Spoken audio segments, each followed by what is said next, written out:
Once the must is inside the winery in a tank, we start the fermentation process. We add some yeast, fermentation starts.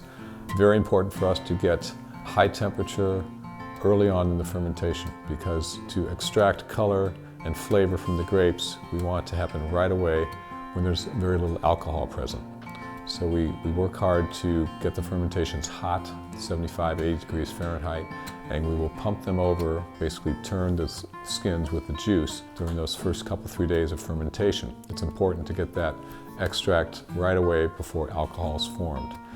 You know, halfway through fermentation, we'll back off on the pump overs, because at that point you have alcohol formed, and alcohol can be a solvent and pull some bitter flavors out of the seeds. We don't want that to happen. After 7 to 10 days, the fermentation is over, and then it's time to press the wine. Pressing the grape is done by removing the juice from the tanks. The skins are then shoveled out of the tank and then placed in a press, which is basically a cylinder with a rubber bladder, which is then filled with compressed air and squeezes the excess wine from the skins. And this is done at low pressures and allows just for removal of the excess wine. From there, it will go to stainless steel to settle, and then from there to barrels for malolactic fermentation. In the early days of Hillside Select, we would age the Cabernet in about 30% new oak.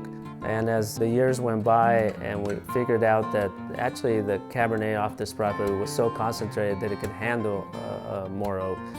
In the late 80s, we upped it to about 50%. And then by the early 90s, we actually went to 100% new oak. We found that having such concentrated Cabernet allowed us to age in a lot of new oak, because it actually added to the whole mouthfeel. We just had a lot of concentration that could soak up a lot of that oak and still remain true to the varietal character.